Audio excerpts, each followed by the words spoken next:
sera au-dessus de tout le monde.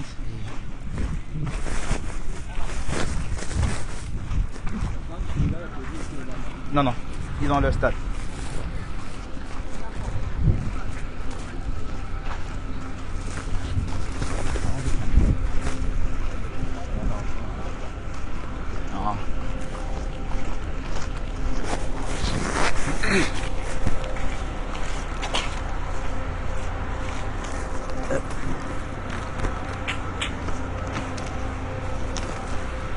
Voilà. C'est meilleur. Oui, c'était par rapport à la luminosité. Le soleil vient de très haut.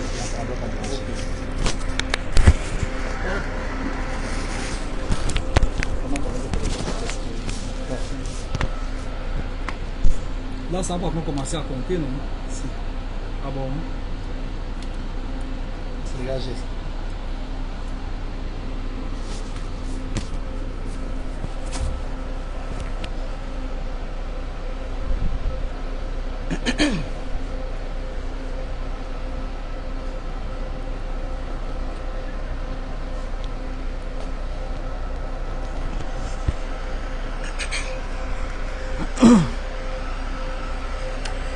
Bonsoir à toutes et à tous, bienvenue à l'Institut National Polytechnique de Yamoussoukro où nous assistons à ce moment même à la séance d'entraînement de veille de match des Lions indomptables du Cameroun, les hommes de Rigobert Song, qui effectuent donc à l'instant même l'ultime séance d'entraînement qui devrait les conduire à la rencontre de demain, la deuxième rencontre déjà décisive pour l'équipe du Cameroun. Bonsoir Yvan Kamoa.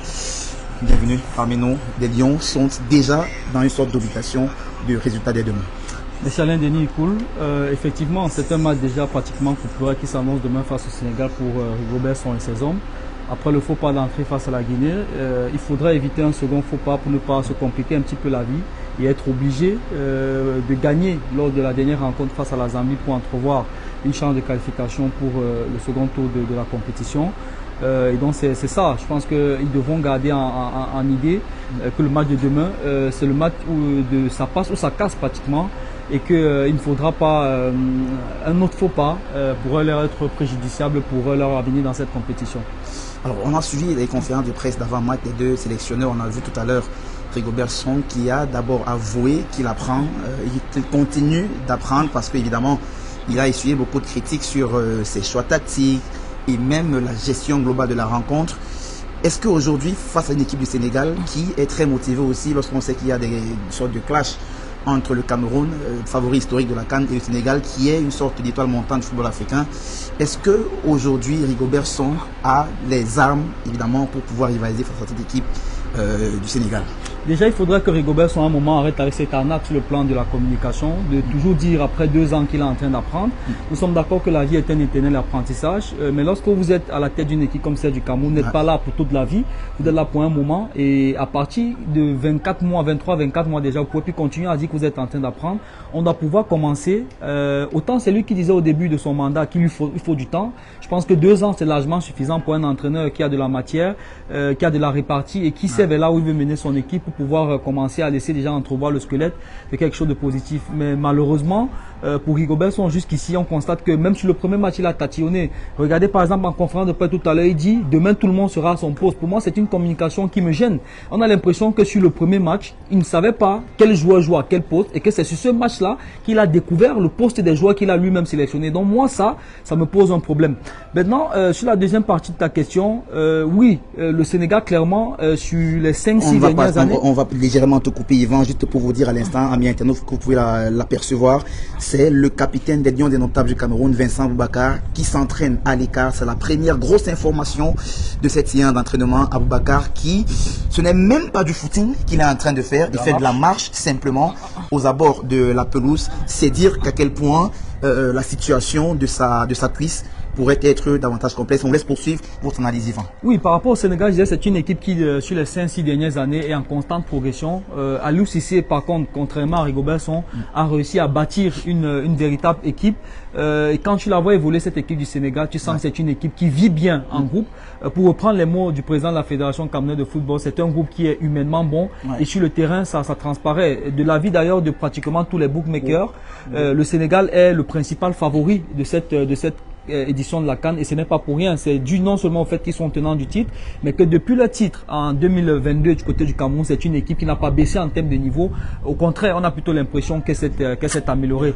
Et donc dans cette guerre à distance entre le Cameroun et le Sénégal, ça va faire partie des enjeux du match. Le Sénégal, en cas de défaite, ne va pas compromettre ses chances de qualification pour le second tour, ce qui sera le cas du Cameroun. En revanche, le Sénégal pourrait d'ores et déjà composter son ticket qualificatif sur ce match-là et s'assurer la première place. C'est dit que c'est une équipe des Lions de la Teranga qui va arriver dans cette rencontre-là, Ragaya Adi, qui aura sans doute à cœur d'en découdre, surtout qu'il reste une bonne dynamique par rapport à l'historique des confrontations entre les deux équipes, étant donné que la dernière opposition du côté de la France en novembre dernier a penché en faveur des Lions de la Teranga. Après, côté Cameroun, on sait quand même que c'est une équipe qui est capable du pire, comme ça a été le cas du premier match, comme du meilleur. Et donc, on ne sait pas véritablement. Ça pourrait être le cas demain, le meilleur. Voilà, exactement. Donc, on ne sait pas véritablement dans quelle configuration, dans quelle posture, état psychologique les Lions arriveront demain. Mais je pense que ce match-là se jouera beaucoup plus sur le plan mental, parce qu'en termes d'attitude, il y a beaucoup de choses qui ont été mauvaises sur le premier match. Et moi, j'insiste sur l'attitude parce que la psychologie étant un des facteurs primordiaux de la performance en sport, généralement sur le plan technique, physique, tactique, les équipes se valent. Et là où certaines équipes réussissent parfois à faire la différence au niveau de la force mentale. Donc j'espère que Rigobert Song et ses hommes vont pouvoir faire montre de cette force mentale là demain pour pouvoir mettre tous les chances de leur côté et pourquoi pas à la fin de la journée sourire avec une victoire en poche et une qualification déjà presque acquise pour le second tour. Vous parlez d'espérance au niveau de la force mentale, c'est-à-dire que quelque part il y a une sorte de doute dans votre esprit sur la capacité de cette équipe là à avoir effectivement cette force mentale qui a été souvent dans le passé ou alors par le passé la principale caractéristique des sélections nationales du Cameroun. On l'a vu un peu lors de ce match contre la Guinée, que ça manquait un peu de personnalité côté indomptable, ça manquait de véritable leadership, ça manquait de véritable hargne, ça manquait de véritable émelet, comme on a souvent coutume de le dire. Est-ce que face au Sénégal, des joueurs vont se transformer? Est-ce qu'ils peuvent se transformer? Est-ce qu'ils peuvent devenir de véritables leaders sur le terrain et offrir aux Camerounais une sorte de surtout d'orgueil? Je pense qu'ils n'ont pas d'autre choix que de procéder ainsi. Sur le premier match, par exemple, on a vu beaucoup de défaillances de Rigobert Song et son staff, déjà dans le choix des hommes qui devaient démarrer cette rencontre-là, mais même dans la gestion de la rencontre, on a senti que c'est un staff qui est passé à côté de son match. Sur le terrain également, certains joueurs que je considère comme étant des cadres, les Ambouanguissa, les Fabrice Ondoa, Katoko Ekambi, qui ont été titulaires sur le premier match, à mon avis, n'ont pas suffisamment pris leurs responsabilités face à une équipe qui a joué pendant 55 minutes à 10 contre 11. À un certain moment, quand vous êtes un cadre de l'équipe, vous devez pouvoir sonner quelque part le tocsin de la révolte, prendre vos responsabilités et quelque part sublimer vos jeunes partenaires qui n'ont pas la même expérience que vous, qui n'ont pas le même vécu dans l'équipe ou en compétition internationale que vous, et donc être le wagon principal qui va tirer les autres vers le chemin de la performance. Sur le premier match, je n'ai pas vu ça. Il est impératif de retrouver ces clichés-là, ces facteurs-là sur le deuxième match, parce que on pourra difficilement s'en sortir sur ce match-là si on ne réussit pas à faire la conjugaison de tous ces éléments-là, parce qu'en face, c'est un véritable orgue du football africain qui se dresse face à nous. On parlait tout à l'heure de Vincent Aboubakar, revenons à ce sujet-là. On l'a vu, on est en train de voir actuellement, il est en train de faire de la marche. On a suivi Rigobert Song hier, non, c'était plutôt avant-hier, non, c'était après le match, voilà, après le match, dans une vidéo, voilà, une vidéo, tout à fait, et même encore aujourd'hui en conférence de presse, il a avoué quelque part que Vincent Aboubakar se remettait et qu'il avait même d'ailleurs participé à l'entraînement hier. C'était un entraînement à huis clos. Et là, on le voit, le capitaine des Lions indomptables, à la veille du deuxième match de la CAN, qui peut pas courir, qui simplement marche. Est-ce qu'on n'est pas là en plein, définitivement, dans une sorte d'arnaque, comme vous le décriviez tout à l'heure, au niveau de la communication, dans le staff technique des Lions? Et pour vous qui maîtrisez quand même le football de haut niveau, est-ce qu'un joueur qui marche à ce nombre de jours de la compétition déjà, est-ce que c'est de bon augure pour la suite de la compétition? Est-ce qu'on peut se dire qu'il y a des chances de le récupérer véritablement dans la suite, peut-être d'ici le prochain match après celui du Sénégal? Non, je pense qu'il ne faut pas se leurrer. Vincent ne peut pas être prêt déjà pour le match de demain. et même pour un éventuel, même pour le troisième match, je pense que il sera pas totalement remis. De certaines informations qu'on a glanées au sein de la tanière, il serait atteint d'une lésion musculaire de premier grade qui nécessite minimum 2 semaines d'arrêt avant d'entrevoir un possible retour, parce que le match, on peut considérer que la marche qu'il est en train de faire, c'est prendre part à la séance d'entraînement, mais il n'est pas en train véritablement de s'entraîner, parce que l'intensité d'une séance d'entraînement, il peut pas la voir. Parce qu'après ça risque de lâcher encore sur le plan musculaire. Donc il faudrait pas que, je pense que la fédération et le staff, en maintenant Vincent Bakar, si ça avait été un autre joueur, j'aurais parié qu'il aurait changé au début de la compétition. Mais on sait que Vincent Bakar aujourd'hui est un symbole, c'est un des dépositaires de l'âme de cette équipe. Ça a été notre joueur le plus performant sur la dernière Coupe d'Afrique des Nations et même sur la dernière Coupe du Monde, 2 buts, une passe décisive. Et je pense qu'en termes de communication, déjà par rapport au groupe, aux jeunes qui arrivent, par rapport au public camerounais aussi, on n'a pas voulu envoyer des signaux d'inquiétude et des signaux de déliquescence au sein de l'effectif. C'est pour ça, à mon avis, qu'on a gardé Vincent Bakar, parce que ça permet quand même d'apaiser un certain nombre de choses.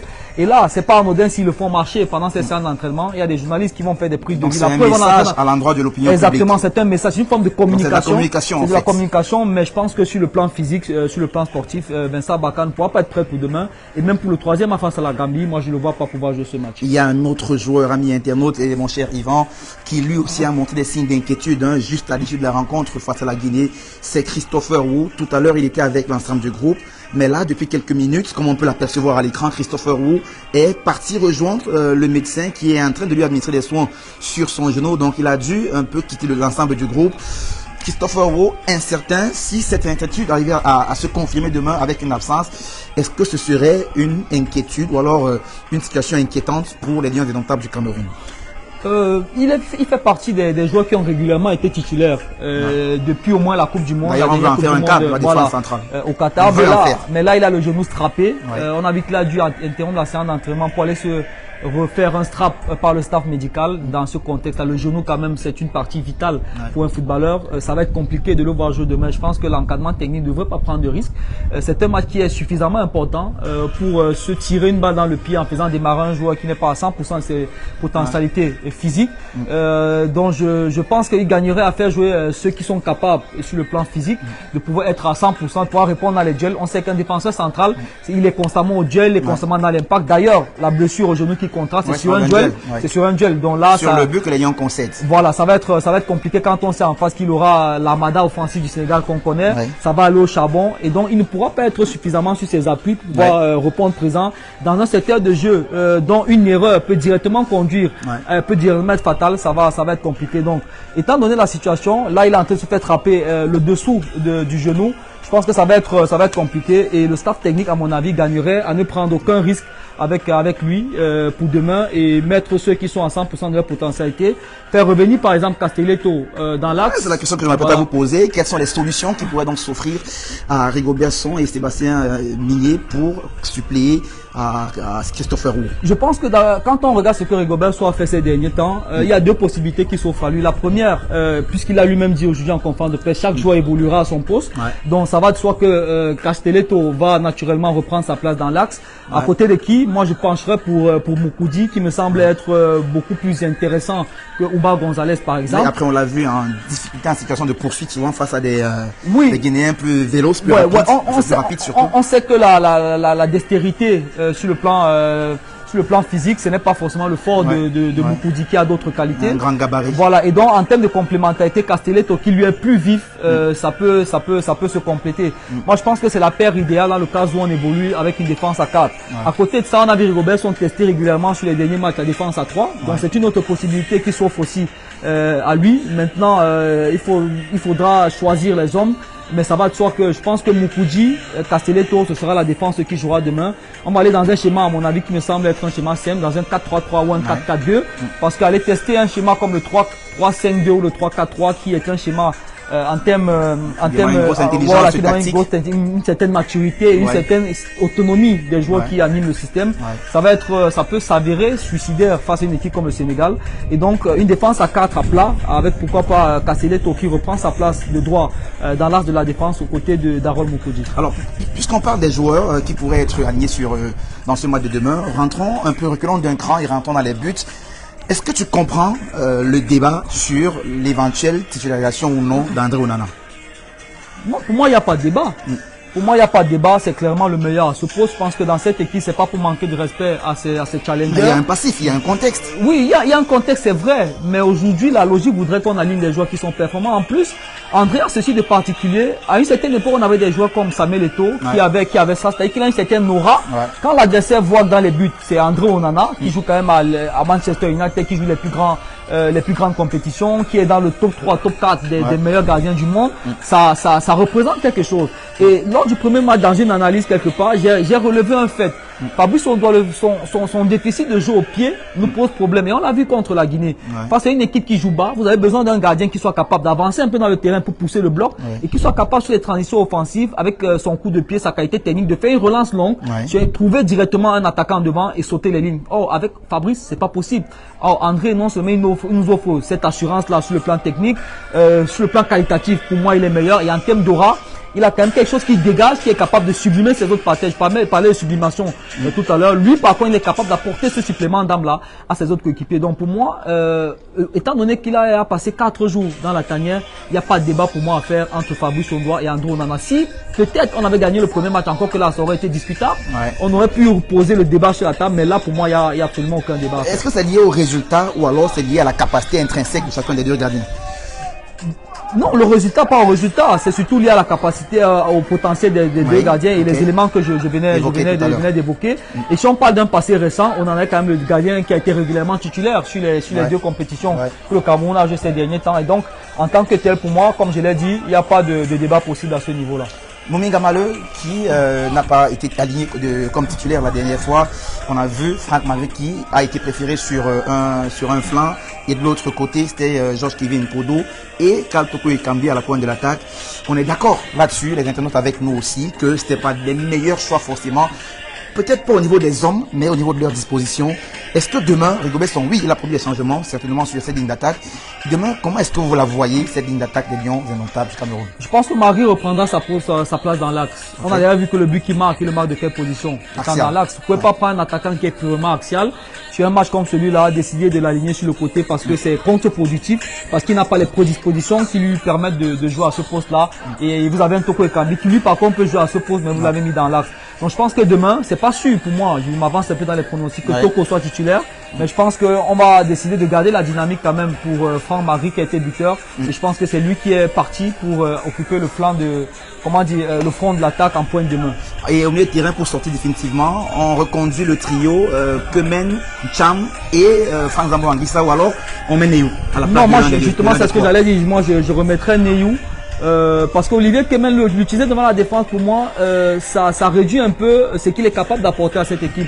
Je pense qu'en demi-défensif, aux côtés de Zambo Anguissa, un peu positionné un peu plus haut sur le terrain, il est capable, il a ces qualités techniques là qui peuvent lui permettre de donner la dernière passe, de tirer. Et c'est un joueur qui sait jouer entre les lignes dans les intervalles. Et Neyou, on voit qu'il est beaucoup plus à l'aise en sentinelle, en pointe basse devant la défense sur les sorties de balle. Donc moi je parierais sur un milieu à 3. Dans le cas où on est dans cette configuration là, Ivan Neyou pour moi doit faire son retour parce que Cham sur le premier match, c'est un joueur que j'aime, mais sur le premier match, honnêtement, il a été très en deçà. Alors je pense on est appelé à libérer les lieux parce que les 15 minutes réservées à la presse viennent juste de se terminer. On va pas trop insister, amis internautes. On se retrouve certainement ce soir pour un nouveau direct sur CFoot.